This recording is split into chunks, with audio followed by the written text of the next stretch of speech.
Hola grupo, estamos ya prácticamente terminando el tema uno. Hoy vamos a ver el penúltimo apartado en el que, bueno, en el anterior hablamos de los movimientos verticales de la corteza, de la litosfera, y en este vamos a hablar de los movimientos horizontales. Vale, vamos a quitar la portada. Aparecerá el tema, a ver ahora un segundito, que lo muestro ahora sí. Bien, por aquí aparecemos. Vale, bueno, a ver, ¿qué es lo que vamos a ver hoy? Básicamente, en la página izquierda vamos a hablar de Alfred Wegener y su teoría de la deriva continental, y en la página de la derecha lo que hablaremos será de Harry Hess y su teoría de la expansión del fondo oceánico. Os voy comentando un poquito de qué trata cada una de ellas.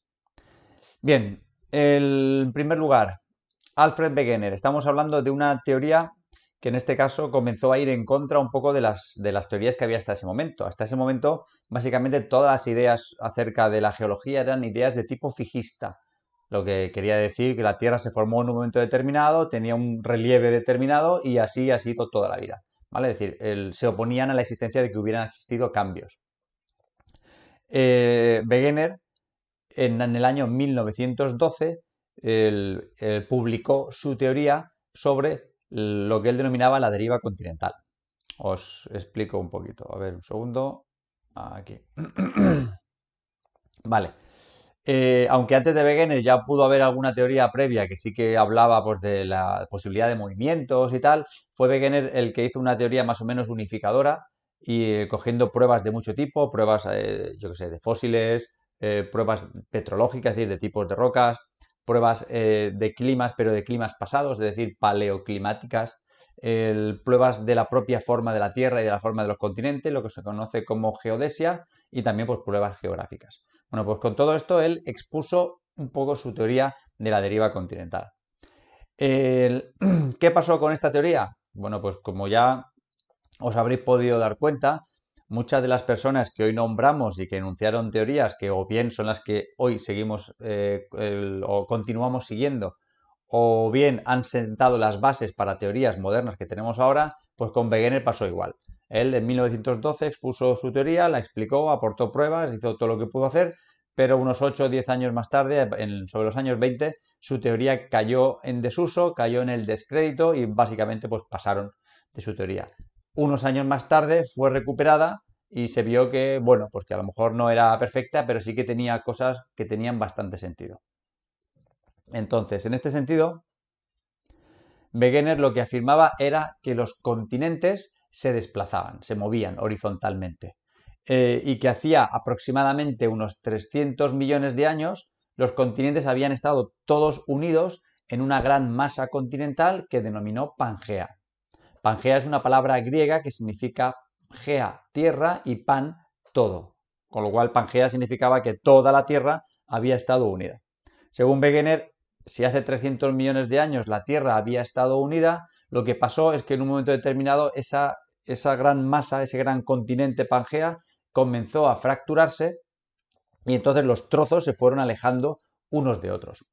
¿Cómo se movían esos trozos? Pues lo hacían un poco él lo que decía era que los fragmentos continentales se desplazaban como sobre los fondos oceánicos, de una manera similar a como lo podría hacer un gran iceberg cuando se separa del bloque de hielo y entonces comienza a flotar. Y se movían a la deriva, de ahí lo de su nombre de deriva continental.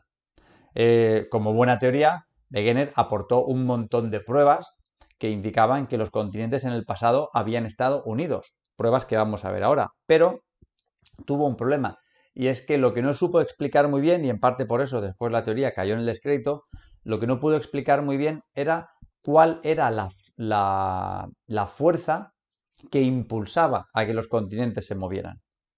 En este sentido, él, bueno, pues intentó salir del paso diciendo que probablemente la propia rotación terrestre tendría algo que ver, ya que pues, la Tierra al rotar provocaría una especie de fuerza centrífuga que haría que los continentes se desplazaran unos de otros. O también dijo que probablemente la atracción gravitatoria entre la Luna y la Tierra, al igual que la Luna desplaza las mareas, ¿no? Pues bueno, pues también la Luna sería en parte causante de ese movimiento de los continentes. Parece ser que estas explicaciones pues no satisficieron demasiado a los otros científicos de la época y, bueno, pues básicamente, como hemos dicho, cayó en el descrédito. ¿Qué teorías aportó Wegener? Bueno, perdón, hacia abajo. Bueno, pues tenemos las pruebas geográficas.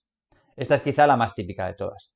Wegener decía que si cogíamos los continentes en la actualidad y los recortábamos a modo de puzzle, nos íbamos a dar cuenta que había zonas que encajaban, ¿vale? Y si os fijáis en la imagen que tenéis aquí a la izquierda, pues sí que se ve un encaje, no es perfecto, pero sí que es verdad que hay un encaje bastante acertado que sería difícil de explicar por la propia coincidencia. ¿Bien? Antes de Wegener, otros autores también se dieron cuenta de estas similitudes, ¿no? Como por ejemplo Alexander von Humboldt, el cual puso nombre a una de las corrientes, se llama la corriente de Humboldt, una corriente oceánica, o Benjamin Franklin, que ya también lo dijo anteriormente. Bien, pues esa sería la primera prueba, prueba geográfica. A continuación tendríamos las pruebas llamadas paleoclimáticas. El paleoclima es el estudio del clima pasado. ¿Bien? ¿Cómo podemos saber qué clima hubo en el pasado? Bueno, pues cuando una determinada zona está sometida a un clima en concreto, bueno, pues ese clima deja unas huellas en el terreno que son propias de ese clima y no de otro. Por ejemplo, en el caso que nos atañe en este ejemplo sería que Wegener lo que observó es que había encontrado huellas dejadas por una antigua glaciación de hace unos 300 millones de años que habían afectado a continentes que hoy día se encontraban muy separados y que además estaban en climas donde hoy no había glaciación.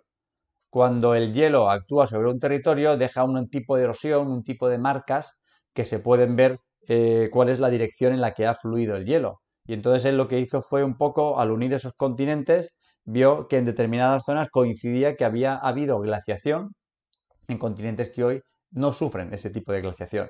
Si miráis aquí en la imagen, pues podemos ver, por ejemplo, que toda la parte de África, básicamente desde la mitad hacia abajo, tiene huellas de haber estado en una glaciación. Vemos que, bueno, la Antártida, lógicamente, y todavía continúa. Abajo a la derecha veis también Australia, que también tendría esas huellas, o incluso en Sudamérica, ¿vale? Y bueno, y ese piquito que se ve arriba a la derecha sería lo que hoy día es la India.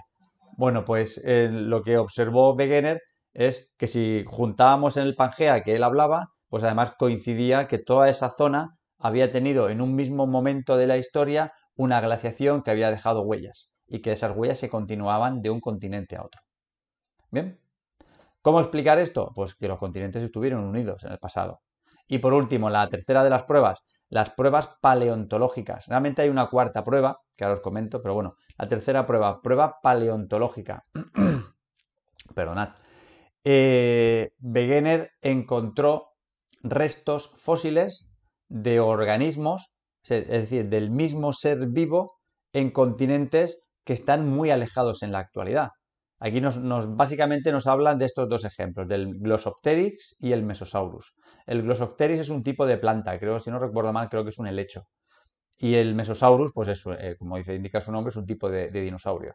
Bueno, pues, ¿qué pasa? Tú no puedes encontrarte un fósil de un animal con 300 millones de años en Sudamérica y fósiles del mismo tipo de animal con la misma edad en Sudáfrica, porque según la teoría de la evolución, un organismo no puede aparecer en dos lugares distintos en dos lugares distintos y en el mismo momento de la historia.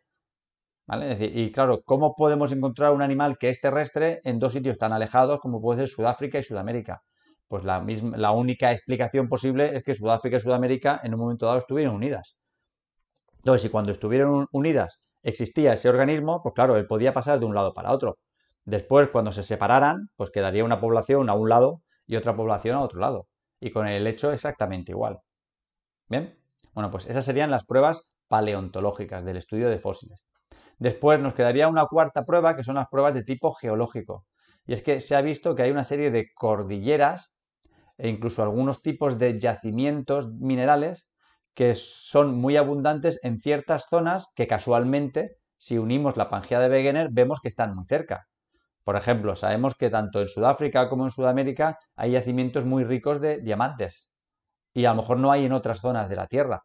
Qué casualidad que Sudáfrica y Sudamérica hace unos años coincidieran y estuvieran juntas, ¿vale? O algunas cadenas montañosas que se ve cuando juntamos ese Pangea de Wegener, observamos que continúan a uno y otro lado de un continente que hoy están separados. Bien, bueno, pues estas 4 pruebas, las geográficas, las paleoclimáticas, las paleontológicas y las que yo os digo aquí, que no están en el libro, que serían las pruebas de tipo geológico, son las que Wegener aportó. Sin mucho acierto, pues por el tema que os he comentado antes, que al no poder explicar cuál era la causa del movimiento de los continentes, pues le hicieron caso de manera relativa durante un tiempo y después directamente pues, se olvidaron de la teoría. Os pongo una pequeña animación en la que veríamos una recreación de cómo pudo ser ese movimiento de los continentes según Wegener. Vale, pues a ver un segundo, que la marcamos por acá. Vale. Y a ver que me vaya a la página, que si no después la liamos. Bien. Vale. En este mapa lo que tendríamos sería el Pangea de Wegener, una recreación de lo que Wegener llamó Pangea hace unos 200 millones de años. Él habla de hace unos 300, bueno, pues esta recreación es de hace 200, pues más o menos. Si os dais cuenta, tenemos un gran Pangea, que es la masa continental. Después tenemos un pequeño mar, que pone el mar de Tesis, que es el precursor del actual mar Mediterráneo, y después un gran océano, que sería el resto de la masa de agua que rodearía la Tierra, que se denomina o que fue denominado Pantalasa. Talasa viene de talasos, que significa agua, y pan toda, pues por lógica, todo el agua, ¿no? Igual que Pangea, toda la Tierra. Bien, pues si le damos a la animación, lo que veremos es que, fijaos que, a ver un segundito que voy un poco para atrás, aquí. Hace 150 millones de años ya lo primero que tenemos es que Norteamérica se comienza a separar de Sudamérica y de África. Tenemos 2 grandes continentes en ese momento que se llaman Laurasia, que lo tenemos al norte, y Gondwana, que lo tenemos al sur. Pasan unos cuantos millones de años. Hace 100 millones de años tenemos una distribución parecida a la que tenemos hoy día, pero no exactamente igual, ¿vale? Por ejemplo, Sudamérica y África están todavía en un ligero contacto. Australia no se ha terminado de separar de la Antártida. La India está todavía pegada a la isla de Madagascar. Y bueno, y la península arábiga todavía no es una península, ¿vale? No tenemos el Golfo Pérsico por ahí formado. Adelantamos y nos vamos a hace unos 50 millones de años. Ya se parece bastante más a como lo tendríamos hoy día. La península ibérica aún no está conformada como está actualmente. La India aún no habría chocado. Australia todavía estaría demasiado al sur. Esta sería la situación actual.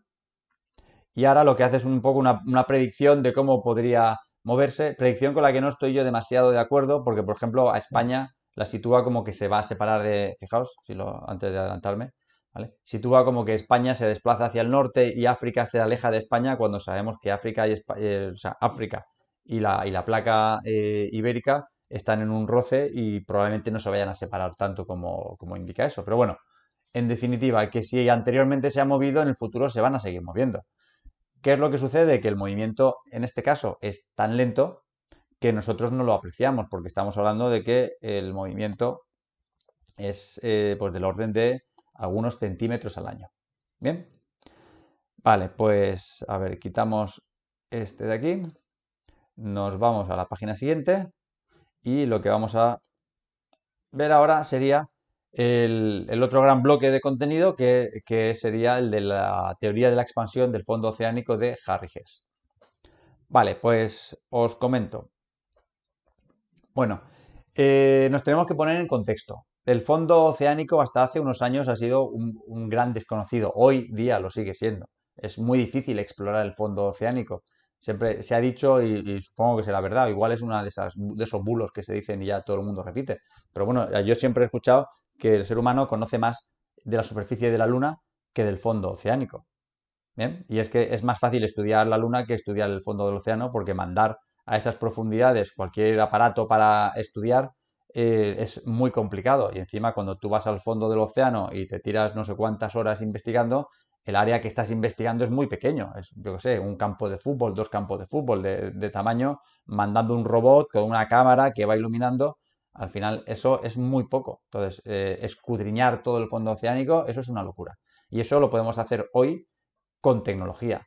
Pero claro, estamos hablando de que hace unos años eso era algo impensable. Tenemos que llegar a la Segunda Guerra Mundial para poder tener la tecnología que nos permite estudiar el fondo oceánico. Por desgracia, muchas veces la inversión en ciencia tiene un fin que es el fin militar.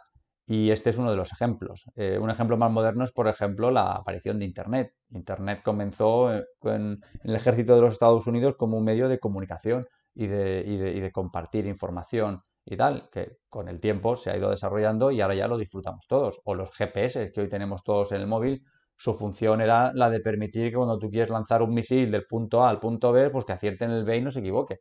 Bueno, pues aquí pasó igual. En la Segunda Guerra Mundial apareció un enemigo que eran los submarinos. Entonces, cuando tú tenías un gran buque de guerra, lo que menos te apetecía es que por debajo del agua, sin que tú te dieras cuenta, llegara un submarino, te lanzara un pepinazo y te enviara al otro barrio. Entonces dijeron, bueno, ¿qué podemos hacer para detectar submarinos? Bueno, pues apareció una tecnología que es el sonar. El sonar es algo análogo al radar. Básicamente lo que hace un sonar es desde el casco del submarino o desde el barco, va a emitir unas ondas que viajan a una velocidad conocida y cuando esas ondas chocan con un objeto, rebotan y vuelven otra vez a la fuente emisora. Esa fuente que ha emitido las ondas calcula instantáneamente cuánto tiempo ha tardado la onda en salir y en rebotar y entonces sabe a qué distancia está el objeto. Bueno, pues esa era la forma que tenían los submarinos de detectar a los barcos para intentar destruirlos y los barcos de detectar a los submarinos para pues, lanzar las contramedidas que pudieran y intentar hundir al submarino en este caso. Bueno, pues esa tecnología naval se utilizó posteriormente con fines científicos. Y entonces lo que se hizo fue utilizar el sonar desde grandes barcos que iban recorriendo los océanos para ver cómo era el relieve del fondo del océano, porque ese relieve hasta ese momento era completamente desconocido. Mucha gente decía porque probablemente sería algo completamente liso, otros decían que habría montañas, pero no se sabía un poco la distribución. Bueno, pues el uso de los sonares permitió elaborar un mapa bastante detallado del relieve del fondo oceánico. Y entonces lo que se observó era una característica y es que en el centro de los grandes océanos siempre aparecía como una especie de cicatriz, como una sutura, ¿vale? Una zona con cordilleras, unas cordilleras un poco extrañas que tenían como la típica forma de montaña, pero después en el centro caían, tenían un valle, que llamaron dorsales oceánicas.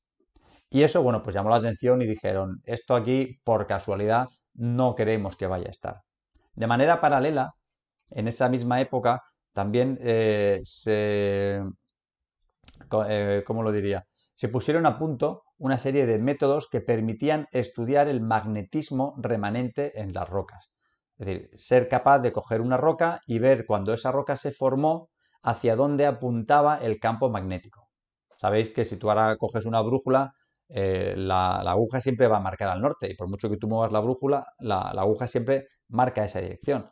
Pero claro, también sabemos que donde ahora tenemos el norte magnético, ha habido periodos de la Tierra donde ha estado el sur magnético.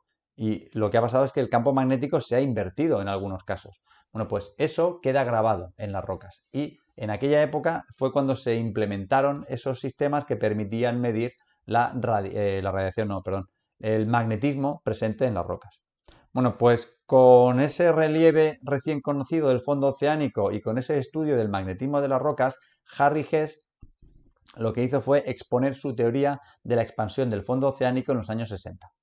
Según a ver, un segundo, aquí. Según la teoría de Harry Hess, lo que sucedía era lo siguiente. Normalmente en mitad de los océanos nos encontramos con esta estructura que veis que pone dorsal, que se denomina dorsal oceánica. Las dorsales oceánicas se van a producir porque debajo, en el manto, tenemos esas corrientes de convección que justo debajo de la dorsal coinciden dos corrientes de convección. Una que apunta hacia la derecha y otra que apunta hacia la izquierda. Es decir, que hacen un movimiento de separación, un movimiento divergente. Bueno, pues en estas dorsales oceánicas, Harry Hess lo que decía era que se iba a formar nueva litosfera oceánica, ¿vale? Fijaos que a cada lado pues tenemos ese material pintado como de color negro y que como la creación de litosfera oceánica era algo continuado, pues lo que sucedía era que el material recién creado poco a poco se iba a ir alejando del centro, que siempre permanecía en el mismo sitio, y que era la dorsal. Esto se vio corroborado por el estudio del magnetismo. Cuando se tomaban muestras de rocas situadas a cada lado de la dorsal, a la misma distancia de la dorsal, se veía que esas rocas tenían el mismo magnetismo. Es decir, pues tenían o la polaridad normal o la polaridad invertida. Pero es que además, si analizábamos la edad de esas rocas, se veía que eran la misma. Con lo cual se observó que conforme tomábamos, y esto es la dorsal, conforme tomábamos muestras más alejadas de la dorsal, lo que íbamos observando es que esas rocas cada vez eran más antiguas y que además a veces tenían la polaridad normal y a veces la contraria, normal y contraria, de manera alterna, como si fuera un paso de cebra. De hecho, aquí lo han pintado en blanco y negro o gris claro y negro para simbolizar esa situación. Entonces, Harry Hess lo que dijo es que si eso estaba sucediendo, lo que él se imaginaba es que si nosotros pudiéramos retroceder, lo que sucedería es que esos fondos oceánicos que se están separando, en un pasado estaban juntos. Y claro, si estaban juntos, ¿qué es lo que pasaba? Que esos continentes que hoy día están a cada lado del océano, pues en un momento determinado también estarían unidos, lo cual supuso un gran apoyo para la teoría de Wegener. Bien, bueno, no sé si me explica bien. Os voy a poner ahora un par de animaciones para intentar explicarlo. Vale, a ver, la primera de ellas sería esta del bandeado magnético. A ver, bien, si os fijáis. Vale, espérate que me he ido al final. La voy a rebobinar. Aquí. Vale, se supone, bueno, el título nos dice extensión del fondo del océano y el magnetismo del fondo del océano. Imaginaos que vamos a poner un ejemplo de la dorsal que tenemos en el Atlántico. Imaginaos que el trozo de continente que se ve a la izquierda es Norteamérica y el trozo de continente que se ve a la derecha es Europa, ¿vale? Es la península ibérica, es Inglaterra, Escandinavia, etcétera, etcétera. Bueno, en un momento determinado estuvieron juntos y en un momento determinado, en medio de ese gran continente, surgió esa fractura, que es lo que llamamos la dorsal oceánica. Esa dorsal oceánica, si os fijáis en la animación, está justo encima pues, de una masa de magma que está subiendo. Y ahora lo que vamos a ver cuando le dé al play es que esa masa de magma, conforme va subiendo, va creando nueva litosfera oceánica a cada lado de la dorsal y va provocando la separación paulatina de los continentes. Le voy dando.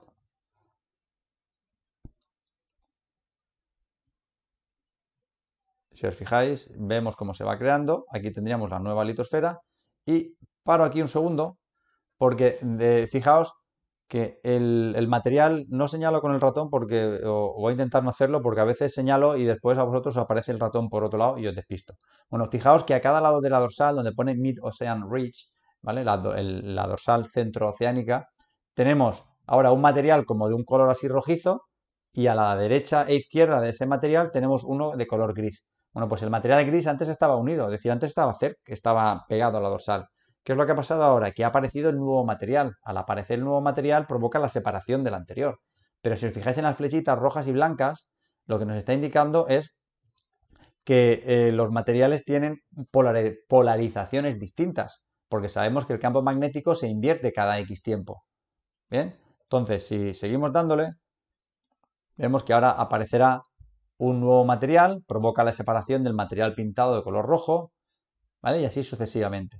Bueno, pues lo que se ha observado es que a cada lado de la dorsal encontramos un patrón de bandas que nos indica que conforme nos alejamos de la dorsal el material cada vez es más viejo, ¿vale? Lo veis, lo pone, fijaos que aquí aparece, bueno, pone youngest y después a derecha e izquierda pondría oldest, es decir, más viejo, y que además hay un patrón de bandas simétrico en cuanto a la polaridad magnética. Los que están pintados, en este caso de color gris, tienen una polaridad normal y los que están pintados de color rojo tendrían una polaridad invertida. Bueno, pues eso es una prueba de que efectivamente los continentes se están desplazando. Bien, bueno, pues y ya para acompañar a esta animación os muestro esta otra. A ver, un segundo.